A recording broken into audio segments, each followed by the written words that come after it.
වලස්කල පුරාණ මුදලින්දාරාම විහාරස්ථානයේ විහාරාධිපති ඒ වගේම අපේ ස්වාමීන් වහන්සේටත් පළවෙනි ගුරුපත් වීම ලබා දීපු අපේ ගුණමත් අතිපූජනීය කපුගම ආර්ය ජෝති නායක මාහිමිපාණන් වහන්සේට පින් දෙන්න මේ පින්කමේදී බලාපොරොත්තු වෙනවා. විහාරාධිපති එළමල්දෙණිය පඬිත හාමුදුරුවොත් මමත් එකට තමයි මාතර බෝධිය ගාව 1991 මැයි මාස 25 වෙනිදා පැවිදි භූමියටපත් වෙලා තියෙන්නේ. අද තමයි හමු වුනේ. මොකද මම දන්නවා 115ක් ඒ වගේ ගාණක් මහාන වුණා. මට මතක 110යි කියලා ස්වාමීන් වහන්සේ කිව්ව 115ක් මහාන වුණා. මම දන්නවා ස්ථිරවම සිවුරු ඉන්නේ 9යි කියලා. ඒ කියන්නේ අනිත් ඔක්කොම සිවුරු අතහැරලා ගිහිල්ලා ඒකට සන්තෝෂෙන් ඇති මං හිතන්නේ දැන් නේද? සිවුරු හරලා ගිහපුවා සන්තෝෂෙන් ඉන්නවා ඇතිනේ. ඉතින් කොහොම නමුත් අපේ සායනාංශ මේ පන්සලේ නායක හමුදුරුවනේ. උන්වහන්සේ බොහොම දක්ෂ සායනාංශ කෙනෙක්. මම දක්ෂයි කියලා කියන්නේ මේ ගොඩනැගිලි පවත්තා යන හින්දා නෙමෙයි. පොඩි හාමුදුරුවෝ 20ක් උන්වහන්සේගෙම ගෝලයෝ ඉන්නවනේ. ඒක ලොකු දෙයක්. දරුවෝ දෙන්නෙක්වත් හදන්න මිනිස්සු අභියෝගේ බාරගන්නේ නැති කාලෙක පොඩි හාමුදුරුවෝ 20ක් හදන්න ඒ අභියෝගේ බාර ගන්නවා කියන්නේ පිරිමි හාමුදුරු කෙනෙක් ඈ. නියම හාමුදුරු කෙනෙක්. ඒක කවුරුත් කරන්නේ නැහැ. මොකද ඒවා ලෙඩ කියලා තමයි සලකන්නේ. මොකද ළමයි මිනිස්සු ළමයි හදන්නේ නැහැ වගේ තමයි පන්සල් කරගෙන යන හාමුදුරු ගෝලියෝ හදන්නේ නැහැ. අයියෝ කරදර කියලා කියනවා. ඒගොල්ලෝ හැදුවත් අපිට ගෙනල්ලා බාර දීලා යනවා. ඒගොල්ලෝගේ කරදර අපිට දීලා. එසා මගේ ගාව ඉන්නවා 60 70ක්. පොඩි නමල අපි ගෝලය හදනවා. මොකද අපේ ලොකු හාමුදුරුවෝ ගෝලය හදපුවායි. අපිට මේ පොඩි නමලට උදව් කරන එක ඉගෙන ගන්න නැත්තන්ට පුදුම සතුටක්. මොකද අපි දන්නවා අපේ ලොකු හාමුදුරුවෝ අපිව බෝධිය ගාවෙන් මාත් එක්ක 5 නමක් අරන් ගියා. මෙහෙට 8 නමක් විතර ආවලුනේ. 8 නමක්. ඒකේ ලොකු ප්‍රමාණයක් මෙහෙට එක්ක අරන් ආවලු. එයින් 3-4 නමක් මේ සායනාංශගේ සහෝදර සායනාංශලා වැඩ ඉන්නවා. ඒගොල්ලෝ බොහොම දැනුගත් මට්ටමේ ඉන්නවා කියලා අපේ සායනාංශ කිව්වා. මාත් එක්ක ගියපු පිරිස ගොඩක් අය සිවුරු අතහැරියා. මම විතරයි අපේ පන්සලෙන් ඉතුරුනේ. මම විතරයි. නමුත් හිරිකැටියේ පන්සලේ අපේ අත්තුඩාවේ රාහුල නායක හමුදුරුන්ගේ ගෝලයා එයත් මාත් එක්ක මහණුනේ උරුගමුවේ අස්සජි සායනාංශේ උන්වහන්සේ සිවුරු ඉන්න බොහොම පඬිත සායනාංශ කෙනෙක්. අපි සතුටු වෙනවා අපි හදපු ලොකු හමුදුරුලා අපි හැදුවා වගේ අපිත් එක්ක මහාන වෙච්ච තව සායනහන්සලා පොඩි සායනහන්සලා හදනවා දැක්කම මම ඒකට ගොඩක් සතුටුයි. පොඩි හාමුදුරුවෝ ටිකත් හොඳට ඉගෙන ගන්න හැදෙන්න වැඩෙන්න සූදානමින් කටයුතු කරන බව අවතුම් පැවතුම් නිරීක්ෂණය කරාම පේනවා.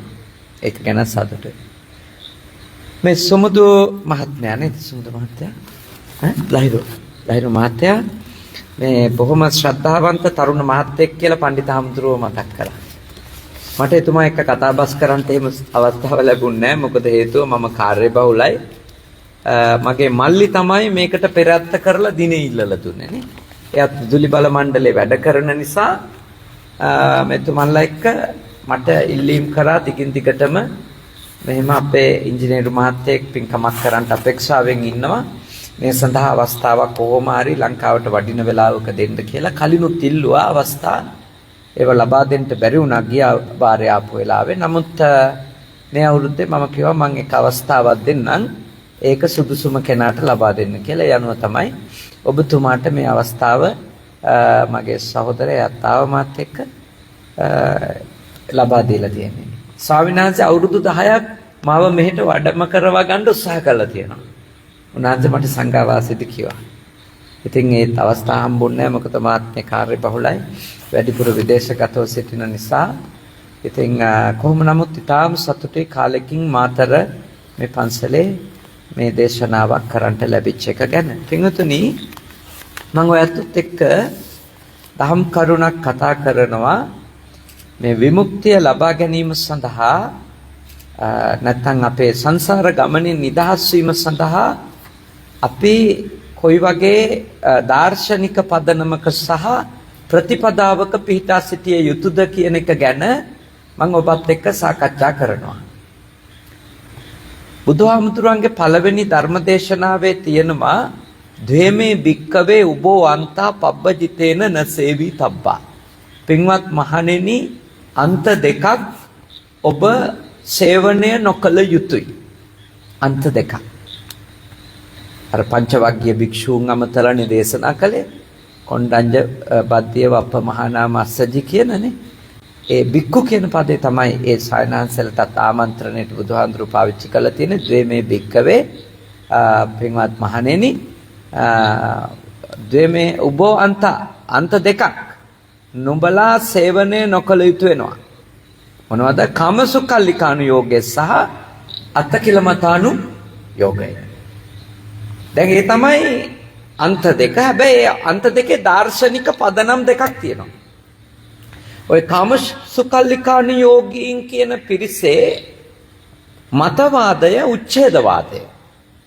ඒ වචනේ ඔබ අහලා ඇති. උච්ඡේදවාදීන් නෝ. ඒ උච්ඡේදවාදීන් කියලා කියන්නේ පින්වතුනි, ඇත්තටම ඒගොල්ලෝ අර නෙයින් මතු සංසාර ගමනක් කිසිසේත්ම පිළිගත්තේ නැති අය. මේ මතුවට අපි නැවත උපදිනවා. අපි කරන කර්මවල විපාක අපිට විඳින්න වෙනවා. අපි සතර අපාය හෝ සදිව්‍ය ලෝක හෝ මනුෂ්‍ය වැනි සුගති හෝ දුගති භූමිවල උපදින්න පුළුවන් වෙයි. අපි කරන පින් හෝ පව්වල විපාක අපිට විඳින්න වෙයි වගේ දේවල් කිසි දෙයක් ඒගොල්ලෝ විශ්වාස කළේ නැහැ. කවුද? උච්ඡේදවාදී. ඒගොල්ලෝ කිව්වේ අපි මෙහි ඉපදිලා තියෙනවා, ආයු ප්‍රමාණයෙන් කලුරිය කරාට පස්සේ මැරිලා ගියාට පස්සේ එතනින් කතාව ඉවරයි. ඒ හින්දාම ඒගොල්ලෝ ප්‍රතිපත්තියක් විදියට යෝජනා කළා, පුළුවන් තරම් ඉන්න කාලේ ඇස කන නාසය දිව ශරීරය ආදී මේ ඉන්ද්‍රියන් හොඳට පිනවමින් සන්තෝෂ විඳලා ඉඳලා මැරෙන්නේ කියන සතුටින් යන්න. සංස්කෘත වැකියක් ඔබ අහලා තියෙනවා, ඍණං කෘත්වා ගෘතම් පිබෙත් කියලානේ. ණයට හරි අරගෙන ගිතෙල් කාලා ජීවත් වෙන්නේ කියලා තමයි කියන්නේ. මොකද හේතුව, ණය වුණත් ප්‍රශ්නයක් නැහැ. මරුණට පස්සේ ගෙවන්න වෙන්නේ නැහැ. ආයෙ උපදින්න නැති නිසා. ඒගොල්ලෝ හිටපු දැඩි ප්‍රතිපත්තියක්. ඒ කියන්නේ එච්චරටම ඉන්ද්‍රියන් පිනවලා තෘප්තිමත් කරලා ඉන්ද්‍රියන් ඇස ආදී ඉන්ද්‍රියන් සතුටු කරලා ඔබගේ මේ භව ගමන නිමා කරගන්න. මොකද මෙතනින් පස්සේ ආයෙ උපදින්න කෙනෙක් යන කෙනෙක් එහෙම කවුරුත් නැහැ. දැඩි පරපතල ප්‍රකාශයක් ඒක. ඒ ප්‍රකාශය මත ඉඳපු අය තමයි, ඒක මත පදනම් වෙච්ච පිරිස තමයි ඔය කාමසුඛල්ලිකාන යෝගීන් උනේ. ඒගොල්ලෝ කරේම ඉන්ද්‍රියන් පිනවමින් බොහොම ලෞකික වාදී ජීවිතයක් ඒගොල්ලෝ ගත කරන්නට යෙදුණා. ඊළඟට අනිත් අය තමයි කවුද? ශාස්ත්‍රවාදීන්නේ. ශාස්ත්‍රවාදී ඒගොල්ලෝ සදාකාලික ආත්මයක් විශ්වාස කළා. නොවෙනස් මේ මගේ ආත්මය නොවෙනස්ව නූලක් වගේ හුයක් වගේ අඛණ්ඩව ගමන් කරනවා. ඒ නිසා මේ භව ගමනේ සත්වයා දුක් විඳින එක නවත්තන්න නම් මොකද කරන්න ඕනි කියලා ඒගොල්ලොන්ගේ යෝජනාව උනේ. අත්ත කියලා මතනේ මේ අඛණ්ඩව ගමන් කරන ආත්මය ක්ලාන්ත වෙනකන් කයට දුක් පීඩා දිදී වෘත සමාදන් වෙලා කටයුතු කරන්න ඕනේ. එහෙමුණොත් තමයි අපි මේ නැවත නැවත ඉපදෙලා දුක් විඳින එක නවත්ත ගන්න පුළුවන් වෙන්නේ කියලා ඒගොල්ලෝ අත්තකිලමතාන යෝගය යෝජනා කළා. එතකොට එක දාර්ශනික පදනමක් වුණා මරණින් මතු කිසිම භවයක් නැත කියලා. අනික් අන්තය වුණා මොකද්ද? මරණින් මතු මේ ආත්මයම අඛණ්ඩ වෙනවයි කියලා. බුදුදහමට අනුව මේ දෙකම මොකද්ද? අන්ත දෙකක්. මේ දාර්ශනික මතවාද දෙකම අන්ත දෙකක්. මරණින් මතු සදාකාලික නොවෙනස් අඛණ්ඩ ආත්මයක් තියෙනවයි කියලා පිළිගන්න එකත් අන්තයක්. මරණින් පස්සේ කිසිම භවයක් නැහැයි කියලා පිළිගන්න එකත් අන්තයක්. ඔය අන්ත දෙකම නරකයි. ඔය අන්ත දෙකෙන් භාග්‍යවතුන් වහන්සේගේ වැඩි විවේචනයට ලක්ුණේ උච්ඡේදවාදයේ මත පදනම් වෙච්ච කාමසුඛල්ලිකාන යෝගය. ධම්සප්පවතුන් සූත්‍රය ඔබ අහලා තියෙනවා. කාමසුඛල්ලිකාන යෝගය ගැන භාග්‍යවතුන් වහන්සේ වචන 5ක් ප්‍රයෝජනෙට ගන්නවා විවේචන කරා. මොකක්ද? යෝචායන් කාමේසු කාමසු කල්ලිකානු යෝගෝ හීනෝ ගම්මෝ පෝතුජ්ජනිකෝ අනරියෝ අනත්ත සංහිතෝ. මොකද්ද? හීනෝ හීනයි පහත්. ගම්මෝ කිව්වේ ග්‍රාම්‍යයි. තේරෙන විදිහට කිව්වොත් ගොඩේ නේද? ග්‍රාම්‍යයි. ගොඩේ ශිෂ්ට නැහැ අශිෂ්ටයි. ඊළඟට පෝතුජ්ජනිකෝ ප්‍රතජ්ජනයිනේ. ප්‍රතජ්ජන කියන්නේ කාර්ත කියලා ඔබ දන්නවා. අරියාණං අදස්සාවි ආර්යයන් වහන්සේ දැල්ලා දකින්නේ නැති ආර්ය ධම්මේ අකෝවිදෝ ආර්ය ධර්මයේ තේරුම් ගන්න අදක්ෂ ආර්ය ධම්මේ අවිනීතෝ ආර්ය ධර්මයේ හික්මෙන්නේ නැති ඇත්තන්ට කියනවා කවුරු කියලාද? ප්‍රතජ්ජනයෝ. අශ්‍රතවත් ප්‍රතජ්ජනයෝ කියලා කියන්නේ ඒගොල්ලන්ට. මෙන්න මේ වගේ පෝතුජ්ජනිකෝ මේ ප්‍රතිපත්තිය ප්‍රතජ්ජන ප්‍රතිපත්තියක්. ඊළඟට අනරියෝ නේද? හීනෝ ගම්මෝ පෝතුජ්ජනිකෝ අනරියෝ. අනරියෝ කියන්නේ උතුම් නැති. අරිය කියන්නේ ආර්ය, අනරිය කියන්නේ අනාර්ය. අනාර්ය ප්‍රතිපත්තිය. අනරියෝ. උතුම් ප්‍රතිපදාවක් නෙමෙයි. ඊළඟට අනත්ත සංහිතෝ. අර්ථාන්විත ප්‍රතිපත්තියකුත් නෙමෙයි. මොකද මේ ප්‍රතිපදාවේ ගියයි කියලා කවුරුවක්වත් මෙලොව හෝ පරලොව විමුක්තියක් සාධනය කරන්නේ නැති නිසා. දැන් ඔබට වැටහෙන්න ඕන භාග්‍යවතුන් වහන්සේට කාමසුකල්ලිකානුയോഗය ප්‍රතිපදාව කරගත්ත උච්ඡේදවාදයේ දෘෂ්ටිය කරගත්ත ඒ අන්තය ගැන දැඩි විවේචනයක් තිබිලා තියෙනවා. ඒක දැඩි විවේචනයක් කියලා තේරෙන්නේ අනිත් අන්තය ගැන උන්වහන්සේ දක්වපු අදහස සලකා බැලුවම. මොකද අනිත් අන්තය ගැන දක්වපු අදහස දුක්ඛෝ අනරියෝ අනත්ත සංහිතෝ. අත්තකිලමතානුയോഗය ගැන විවේචනයේ භාග්‍යවතුන් වහන්සේගේ වචන තුනයි. මොකද්ද? දුක්ඛෝ දුකක්, අනරියෝ අනාර්ය ප්‍රතිපත්තියක්, ඊළඟට අනත්ත සංහිතෝ අර්ථාන්විත බවක් නැති. අන්තිමට මෙච්චර දුක් විඳලා ශරීරයට දුක් දීලා ආපස්ස හැදලා බලනකොට කිසි ප්‍රයෝජනයක් නැති. එතකොට බලන්න ඒ විවේචන දෙක දෙස අවධානය යොමු කළාම පේනවා භාග්‍යවතුන් වහන්සේ යම් ආකාරයකට අත්තකිලමතානුයෝගීන් පිළිබඳව සානුකම්පිත වෙලා තියෙනවා. මොකද කාමසුකල්ලිකානුයෝගීන්ට වඩා අත්තකිලමතානුයෝගීන් එක්තරා විදියකට ගත්තොතින් අර නරක ගතිවලට යන්න තියෙන ඉඩකඩ වැඩිද නැද්ද? මේ අත්තකිලමතානුයෝගීන් අඩුයි. කාමසුකල්ලිකානුයෝගීන් නරක පැත්තට යන්න තියෙන ඉඩකඩ වැඩිනේ. ඇයි? මෙහින් මතු භවයක් පිළිගන්නේ නැහැ. ආයේ ජාතියක් සැකසෙන්න පුළුවන් කියලා භවයක් සැකසෙන්න පුළුවන් කියලා විශ්වාස කරන්නේ නැහැ. පිනෙහි හෝ පවෙහි විපාක පිළිගන්නේ නැහැ. දුන් දෙහි විපාක පිළිගන්නේ නැහැ. සැප හෝ දුක කර්ම විපාක පිළිගන්නේ නැහැ. මේ විදිහට ගත්තාම මේ මරණින් මතු භව ගමන පිළිගන්නේ නැති පුද්ගලයෙකුට ඇත්ත වශයෙන්ම කිව්වොත් කරන්න බැරි දෙයක්වත් නැහැ. කරන්න බැරි දෙයක් නැහැ. අරගොල්ලෝ එහෙම නෙමෙයි. ඒගොල්ලෝ පිළිගන්නේ මේ මරණින් පස්සේ මේ ආත්මෙම තමයි යන්නේ, කිසි වෙනසක් නොවි. එතකොට ඒගොල්ලෝගේ ප්‍රශ්නේම උනේ මේ දුක් විඳින මේ ආත්මය අකණ්ඩව ගමන් කරාම ඒ සත්වයට දිගින් දිගටම දුක් විඳින්න වෙනවා. ඒ නිසා මේ භවය කොහොම හරි කරලා වීර්ය කරලා අජවෘත එළුවෝ වගේ ජීවත් වෙලා, ගෝවෘත හරක් වගේ ජීවත් වෙලා, කුක්කුර වෘත බල්ලෝ වගේ ජීවත් වෙලා, පුළුවන් තරම් ශරීරයට වද දීලා, කයට පීඩා ගෙනල්ලා දීලා මේ ආත්මේ ක්ලාන්ත කරන්න ඕනේ කියලා. අත්ත කිලමතනේ. කිලමත කියන්නේ ක්ලාන්ත කරනවා කියන එක. ආත්මේ ක්ලාන්ත කරලා ඊළඟ මේ දිගින් දිගටම මේ සසර සැරිසරන එක නවත්ත ගන්න ඕනේ කියලා. යම් දුරකට මොකක් හරි මේකෙන් ගැලවෙන්න හිතපු මිනිස්සුනේ. මං හිතනවා බුදුහාමුදුරෝ අර ඒ වැඩපිළිවෙල ගැන ඒකේ තේරුමක් නැති බව උන්වහන්සේ අවධාරණය කළාට අර වගේ පහත් වැඩක් කියලා කිව්වේ නෑ. හීන කිව්වේ නෑ. ගම්මෝ කිව්වේ නෑ. ග්‍රාම්‍ය කිව්වේ නෑ. කිව්වේ දුක්ඛෝ. ඒක නිකන් හුදු දුක් විඳීමක් විතරයි. ප්‍රතිඵලය බොහොම හිස් දෙයක්. ඊළඟට අනරියෝ මේ මනුෂ්‍ය වගේ උසස් භවයක් ලැබපු කෙනෙක් බල්ලෙක් පූසෙක් කෙළුවේ කරකෙක් වගේ ප්‍රතිපත්ති පුරණ එක, ඒ වගේ හැසිරෙන එක ආර්ය ප්‍රතිපත්තියක් නෙමෙයි. ශරීරයට දැඩිව පීඩා ගෙනලා දෙනවා. අනාර්යයි. ඊළඟට අන්තිමට මෙච්චර දුක් විඳලවත් අඩුව සෝතාපන්නවත් වෙන්නේ නැහැ. ඒ කියන්නේ සතර අපායේ දොරවත් වහගන්න බෑ. ඒකින්ද ඒක අනත්ත සංගිතෝ කිසි අර්ථයක් නැහැ. බලන්න භාග්‍යවතුන් වහන්සේ බොහොම යම් සානුකම්පිත අදහසක් නේ තමයි දක්වලා තියෙන්නේ ශාස්ත්‍රවාදය මත පදනම් වෙච්ච අත්ත කියලා මත අනුയോഗිට. හැබැයි බුදුහාමුදුරෝ අන්ත දෙකම නේද අරක පොඩ්ඩක් හරි හොඳයි කියලා පිළිගන්න කිව්වද? නෑ පිළිගන්න කිව්වේ නෑ.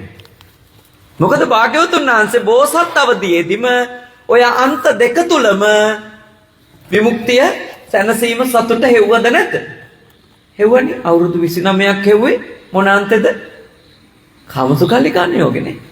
රම්‍යය, සුරම්‍යය, සුභය නේද? කාමසුඛල්ලිකාණ යෝගනේ. නාටිකාංගනාවම් පිරිවරාගත්ත බුදුහාමුදුරන්ගේ ආරක්ෂාවට බෝධ සිද්ධාර්ථ කුමාරයාගේ ආරක්ෂාවට හිටිය කියන්නේ කාන්තා සෙබලියෝනේ. විශාල පිරිසක් ඉඳලා තියෙන මුළු මේ රජ මැදුරේම සියලු අංශවල ඊටාම රූමත් තරුණියන් තමයි කටයුතු කරලා තියෙන්නේ. මధుවිත පිරුණු තනක් සෑම දවසකම නච්ච ගීත වාදිත නේද? නර්තන සංගීතය මියුසික් තිබිලා තියෙනවා, ඩාන්ස් තිබිලා තියෙනවා, හැම දෙයක්ම තිබිලා තියෙනවා. අවුරුදු 29ක් 29 අවුරුද්දකට පස්සේ එතුමන් වහන්සේට ප්‍රශ්නයක් ආවා. මොකද? කිං සච්ච ගවේසි කිං කුසල ගවේසි. මීට වැඩිය සත්‍යක් නැත්ද? මීට වැඩිය මිනිස්සෙකුට කුසලයක් උපදවන්න බැරිද? උන්වහන්සේ දීගේ නික්ම යන්න තීරණය කරන්නේ කාමසුඛල්ලිකාණ යෝගය තුල ගිහිල්ලා 29 අවුරුද්දකට පස්සේ එතුමන් වහන්සේට තේරෙනවා සිද්ධාර්ථ බෝධිසත්වයන්ට මෙහි මොකක් හරි හිස්කමක්, නොපිරිණු බවක්, තුච්ඡ බවක්, අසාර බවක්, අතෘප්තිකර බවක් පවතිනවායි කියලා. ඒක තේරෙන්න පටන් ගත්තේ අර පෙර නිමිතිත් දැක්කනේ නේ. පෙර නිමිති කියලා කිව්වේ මහල්ලෙක් දැක්කා, ඊළඟට ලෙඩෙක් දැක්කා, මැරිච්ච මිනිස්සෙගේ මලකඳක් ඔසවගෙන යනවා දැක්කා, ශ්‍රමණෙක් දැක්කනේ. ශ්‍රමණෙක් දැක්ක. එතකොට හතරයි. මේ හතර දැකලා මොකද උනේ? මොකද උනේ? කලකිරුණා. කලකිරුණා කියන වචනේ කියනකොට අපේ ඔළුවට එන අර්ථ එච්චර මේ පුළුල් නෑ. ඒ නිසා මම ඇත්තටම කැමති ඔය හතර දැකලා උන්වහන්සේගේ නුවණ අවදි වෙන්න පටන් ගත්තා කියනවා නම් ඒක තමයි වඩා සුදුසු වචන කියලා මම හිතන්නේ. මොකද ඒ අර කලකිරෙනවා කියන එක අපි ගන්නේ මතු පිටින්නේ නේ. මතු පිටින්නේ. දැන් අපි කවුරු හරි ගැන කලකිරුණා කිව්වොත් මොකද කරන්නේ? එයාව ප්‍රතික්ෂේප කරනවා. ඒ තැන ප්‍රතික්ෂේප කරනවා. දැන් සතර පෙර නිමිති දැකලා කලකිරුණා නම් හතරම ගැන දැකලා එහෙනම් පැවිද්ද තෝරගන්න යන්න විදියක් නැහැ නේ. පැවිද්ද ගැන දැකලා කලකිරුණා නම් දැන් අපි කියන අර්ථයෙන් නෙමෙයි ඔය කලකිරුණා කියන එක ධර්මයේ තියෙන්නේ. එහි යථාර්ථය අවබෝධ කරා කියන අර්ථය.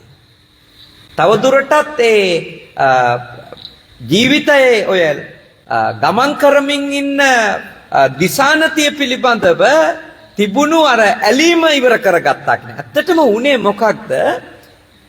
එතුමන් අර කාමයේ උපරිම ඉඳිද්දී එතුමන්ට වයසට යන අය පේන්නේ නැහැ.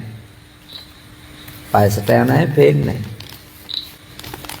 වයසට යන අය දකින්න ඇති නේද? හමු වෙලත් ඇති. මොකද තාත්තා වයසට යනවනේ. තාත්තා ටික ශාරීරිකව මෝරනෝනේ. එතුමට අවුරුදු 29 කියන්නේ නේද? හැබැයි ප්‍රශ්නේ තියෙන්නේ නැත්තේ මොකද්ද? ඒ වයසට යෑම ඒ ජරා ධර්මය පේන්නේ නැති තරම් ජීවිතය කාමාශක්තයි.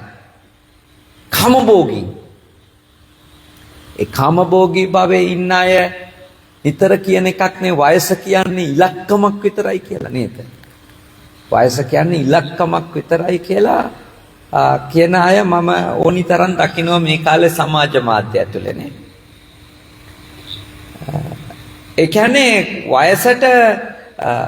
වයස ගියපු අය දැක්කට ඒ ජරා ධර්මයේ දකින්නේ නැහැ. ඒ ධර්මතාව දකින්නේ නැහැ. මොකද එච්චරට මනස මුසපත් වෙලා තියෙන කාමයට. ලෙඩවීම කියන ධර්මතාවය දකින්නේ නැහැ. ලෙඩ දකින්න නැති ඉතින් නේද? ලෙඩ එම හංගන්න පුළුවන්ද 29 අවුරුද්දක්. නමුත් එක මොහොතක දකින්න ලෙඩෙක් නිසා සිද්ධාර්ථ කුමාරයාගේ මනස අවදි වෙනවා. එතුමා කල්පනා කරන්න පටන් ගන්නවා මේ මෙහෙම ධර්මතාවයක් තියෙනවනේ ලෝකේ. ඊළඟට අර මල කඳක් කරකහගෙන යන මිනිස්සු දැකලා මිනිස්සු මැරෙනවනේ කියන එක. ඒක මේ එතුමන්ගේ මනසට තදින් කාවැදුනා. එතකොට ඇත්තටම උනේ අර එතුමා ඉඳපු සිහින ලෝකෙන් මොකද වෙන්නේ? ඇත්තටම අවදි වෙනවා ටිකක්.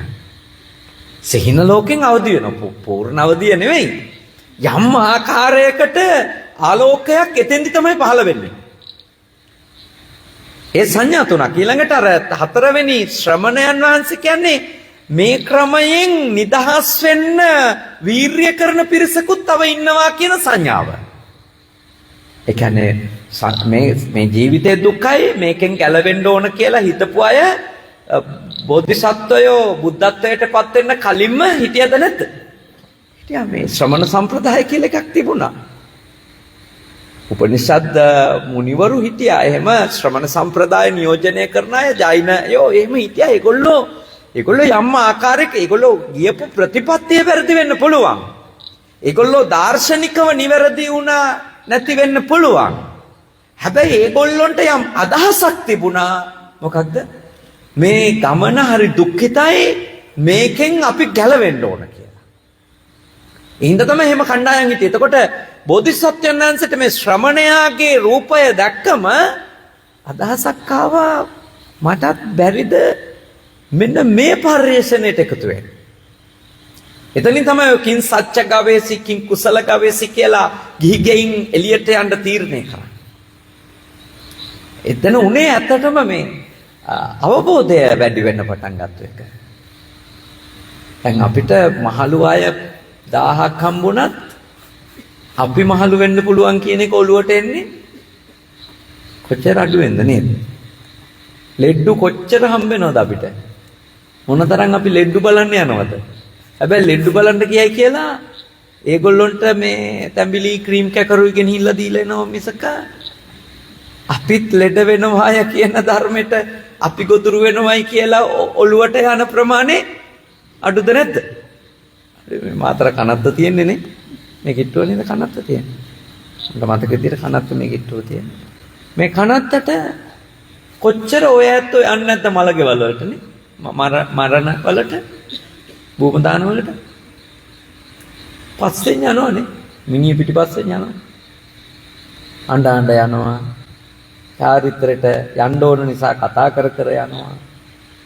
එහෙම ගිහිල්ලා මිනිහට අන්තිම වශයෙන් දරු කරන්න කිව්වම අත් දෙක එකතු කරලා නේද?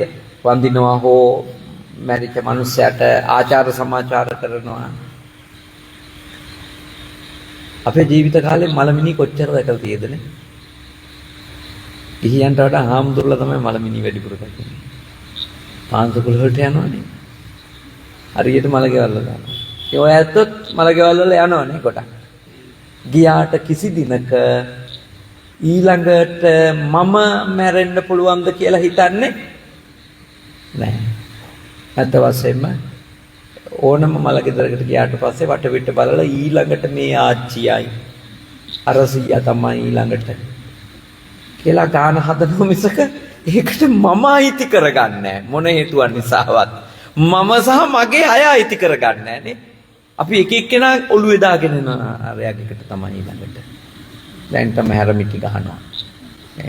අමාරුවෙන් ඉන්නේ. අපි එහෙම තමයි වෙනතනේ. ඒ කියන්නේ මිනි දැක්කට මරණ ධර්ම දකින්නේ නැහැ. තේරුණා? ලෙඩ දැක්කට ව්‍යාධි ධර්මේ දකින්නේ නැහැ. වයසක අය දැක්කට ජරා ධර්මයේ දකින්නේ නැහැ. ඒ නිසා තමයි අපිට මේ සංසාරයෙන් නිදහස් වෙන්න, මේ භව ගමනේ නිදහස් වෙන්න අවශ්‍ය කරන වීරිය උපදින්නේ නැහැ.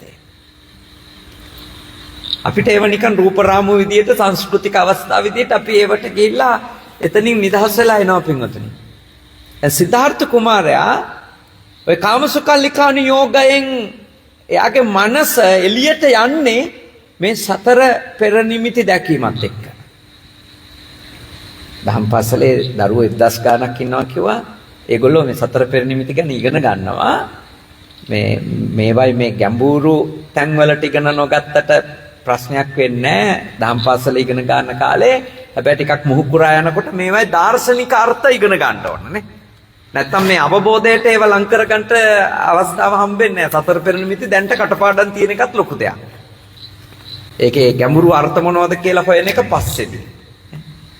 එතකොට ඔබ අවබෝධ කරගන්න ඕන කාමසුකල්ලිකානු යෝගයේ උන්වහන්සේ ප්‍රතික්ෂේප කරේ කාමසුකල්ලිකානු යෝගය තුල 29 අවුරුද්දක්ම අත්දැකීම් ප්‍රත්‍යක්ෂ වශයෙන්ම ලැබලා. ඊට පස්සේ උන්වහන්සේ තෝරගත්තේ මොකද්ද? අත්තිකිලමතානු යෝගයනේ. ඊට පස්සේ තෝරගත්තේ අත්තිකිලමතානු යෝගය. එතනදී මුලින් ඔය ආලාර කාලාම උද්දක රාමපුත්ත භග්ගව වගේ අය ගාව බෝධිසත්වෝ අෂ්ටම ආදී ධාන මට්ටමටම ධාන දියුණු කරගත්තා. තාගෙටි කාලෙකින් ඔය ආලාර කාලාම රාමපුත්ත උද්දක වගේ අයගේ ගාව තිබිච්ච භාවනාවන් ආධ්‍යාත්මික ශික්ෂණ විදි ඉගෙනගෙන වීර්ය කරලා බැලුවා. ඒගොල්ලෝ ලැබපු ඵලයම ලැබුවා. ඇත්තට මේගොල්ලෝ තරි හොඳ අය. ඒගොල්ලෝ කියලා තියෙනවා තමන් උපදවගත්තු ඵලයම උපදවා ගත්තා කියලා දැනගත්ත ගමන් සිද්ධාර්ථ බෝධිසත්වයෝ ඉතින් දැන් අපි දෙගොල්ලම එක මට්ටමට ඇවිල්ලා තියෙන්නේ. මෙතනින් එහාට මට උගන්වන්න දෙයක් නැහැ ඔබතුමාට. ඒ නිසා අපි දැන් මේ ශිෂ්‍යෝ ටික බෙදාගෙන පාලනය කරන් ඉමු කියලා. බෝධිසත්වයෝ ඒක විමුක්තිය විදිහට සැලකුවේ නැහැ. එතනින් අයින් වෙලා අර මේ පංචවග්ගීය භික්ෂූන් එක්ක උග්‍ර තපස්වලට නැත්නම් උග්‍ර රූක්ෂ ප්‍රතිපත්ති වලට ගියා. රූක්ෂ ප්‍රතිපත්ති. පත්තඵල අනුභෝගී වුණා. ඒකේ අත දිගදුර මානෙකට වැටෙන ගෙඩියක් කොලයක් කාලා ජීවත් වෙන්න පටන් ගත්තා. දැඩි වෘත සමාදන් වුණා. පසුව භාග්‍යවතුන් වහන්සේ සාරිපුත්ත මහරහතුන් වහන්සේ සමග සඳහන් කරනවා තමන් කොච්චර වීරිය කරාද කියන එක. සාරිපුත්ත මම දුෂ්කර ක්‍රියා කරන කාලේ මගේ හිස අත ගන්නකොට හිසේ හැම ඇකිලිලා ගියා. හරියට වේලිච්ච ලබු ගෙඩියක් වගේ. මම කුස අත ගන්නකොට මට සාරිපුත්ත හමුනේ පිටකොන්ද. කුසේ හැම පිටකොන්දට ඇලිලා තිබුණා. මම මගේ දෑත් දෙපා පිරිමදිනකොට රෝම කූප ගැලවිලා බිමට වැටුණා. මගේ ඇස් දෙක හිස් කබල තුලම ගිලි ගියා. හරියට හිඳිලා ගිය ලිඳක පේන තාරකා බින්දු දෙකක් වගේ, වතුර බින්දු දෙකක් වගේ හිස් කබල ඇතුලේ මගේ ඇස් දෙක ගිලිලා ගිහිල්ලා තිබුණේ. මම මල මුත්‍රා ගොඩේම ඇද වැටුණු වාර අනන්තයි. භාග්‍යවතුන් සාරිපුත්ත හාමුදුරුවන්ට මහරහතන් වහන්සේට තමන් දුෂ්කර ක්‍රියා කරපු හැටි කියලා තියෙනවා. හැබැයි මේ අන්තේ උපරිමයට ගිහිල්ලා එතුමන් වහන්සේ අවබෝධ කරගත්තා මෙතනින් විමුක්තියක් ලැබෙන්නේ නැහැ කියලා. නැගිට්ටා. එතනින් නැගිට්ටා. එතනත් අතෑරියා. අතෑරියේ එතන අර්ථයක් නැහැ කියලා ප්‍රත්‍යක්ෂ කරගත්තට පස්සේ. එතන යන දුර බොහොම සුළු දුරක් කියලා ප්‍රත්‍යක්ෂ කරගත්තා. උන්වහන්සේ ප්‍රාමාණිකව දම්පැන් වළඳන්න පටන් ගත්තා. ප්‍රාමාණිකව නිදා ගන්න පටන් ගත්තා. කය පහසුවෙන් පවත්වාගෙන යාමට වැඩපිළිවෙලක් හදාගත්තා. උන්වහන්සේට පැහැදිලා ඉඳපු අය මොකද කරේ?